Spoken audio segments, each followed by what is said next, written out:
प्रिया के पापा ऑफिस में पहुंचे ही थे कि स्कूल से फ़ोन आया।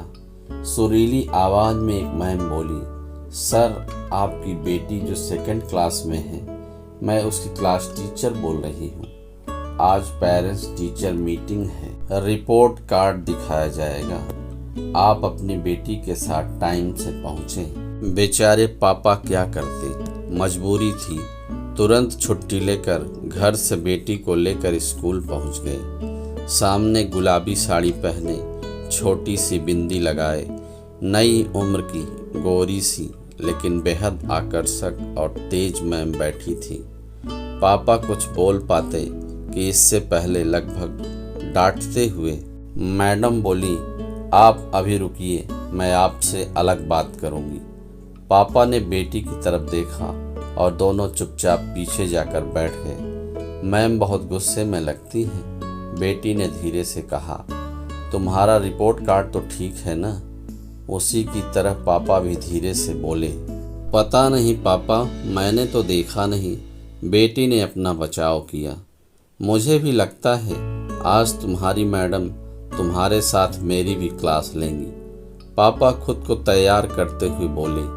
वो दोनों आपस में फुसफुसा ही रहे थे कि तभी मैडम खाली होकर बोली, हाँ अब आप दोनों भी आ जाइए। पापा किसी तरह उस शहद भरी मिर्ची सी आवाज़ के पास पहुँचे और बेटी पापा के पीछे छुपकर खड़ी हो गई। मैडम देखिए, आपकी बेटी की शिकायत तो बहुत है, लेकिन पहले आप इसकी परीक्षा की कापियाँ और रिपोर्ट कार्ड देखिए और बताइए इसको कैसे पढ़ाया जाए। मैम ने सारांश में लगभग सारी बात कह दी। मैम पहले इंग्लिश की कॉपी देखिए, फेल है आपकी बेटी। पापा ने एक नज़र बेटी को देखा तो सहमी सी खड़ी थी, फिर मुस्कुरा कर बोले, मैडम अंग्रेजी एक विदेशी भाषा है। इस उम्र में बच्चे अपनी ही भाषा नहीं समझ पाते। मैडम जी को चिढ़ने के लिए मैडम बोली, अच्छा और ये देखिए, ये हिंदी में भी फेल है, क्यों? पापा ने फिर बेटी की तरफ देखा, मानो उसकी नज़रें सारी बोल रही हों। पापा, मैम हिंदी एक कठिन भाषा है, ध्वनि आधारित है। इसको जैसा बोला जाता है वैसा लिखा जाता है। अब आपके लिए इंग्लिश स्कूल में कोई शुद्ध हिंदी बोलने वाला नहीं होगा। पापा की बात मैम बीच में काटते हुए बोली, अच्छा तो आप और बच्चों के बारे में क्या कहेंगे? जो इस बार पापा ने मैम की बात काट कर बोले, और बच्चे क्यों फेल हुए? मैं नहीं बता सकता। मैं तो मैडम चिढ़ते हुए बोली, आप पूरी बात तो सुन लिया करो। मेरा मतलब था कि और बच्चे कैसे पास हो गए, फेल नहीं। अच्छा छोड़ो, ये दूसरी कॉपी देखो। आपके बच्चे जब मोबाइल और लैपटॉप की रंग रंग से वाकिफ हैं, तो आपकी बच्ची कंप्यूटर में कैसे फेल हो गई?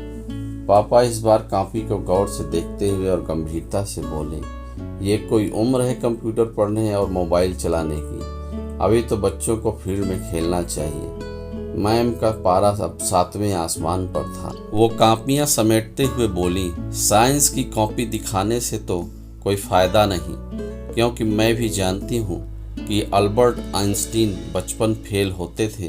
पापा चुपचाप थे। मैडम ने फिर शिकायत आगे बढ़ाई, ये क्लास में डिसिप्लिन में नहीं रहती, बात करती है, शोर करती है, इधर उधर घूमती रहती है। पापा ने मैडम को बीच में रोककर खोजती हुई निगाहों से बोले, वो सब छोड़िए, आप कुछ भूल रही हैं। इसमें गणित की कॉपी कहाँ है? उसका रिजल्ट तो बताइए। मैम मुंह फेरते हुए, हाँ उसे दिखाने की ज़रूरत नहीं है। पापा, फिर भी जब सारी कॉपियाँ दिखा दी हो तो वही क्यों बाकी रहे? मैम ने इस बार बेटी की तरफ देखा और अनमने मन से गणित की कॉपी निकाल कर दे दी। गणित का नंबर और विषयों से अलग था 100%। मैम अब भी मुंह फेरे बैठी थी, लेकिन पापा पूरे जोश में थे। बोले, हाँ तो मैम, मेरी बेटी को इंग्लिश कौन पढ़ाता है? मैम धीरे से, मैं। पापा, और हिंदी कौन पढ़ाता है? मैम, मैं। पापा, और हिंदी कौन पढ़ाता है? मैडम, मैं। पापा, और कंप्यूटर कौन पढ़ाता है? मैडम बोली, वो भी मैं।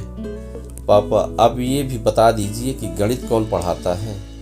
मैम कुछ बोल पाती, पापा उससे पहले ही जवाब देकर खड़े हो गए और बोले, मैम झेपते हुए, हाँ पता है। पापा बोले, तो अच्छा टीचर कौन है? दोबारा मुझसे मेरी बेटी की शिकायत मत करना, बच्ची है, शरारत तो करेगी ही। मैम तिलमिलाकर खड़ी हो गई और जोर से बोली, मिलना तुम दोनों आज घर पर, दोनों बाप बेटी की अच्छे से खबर लेती हूँ।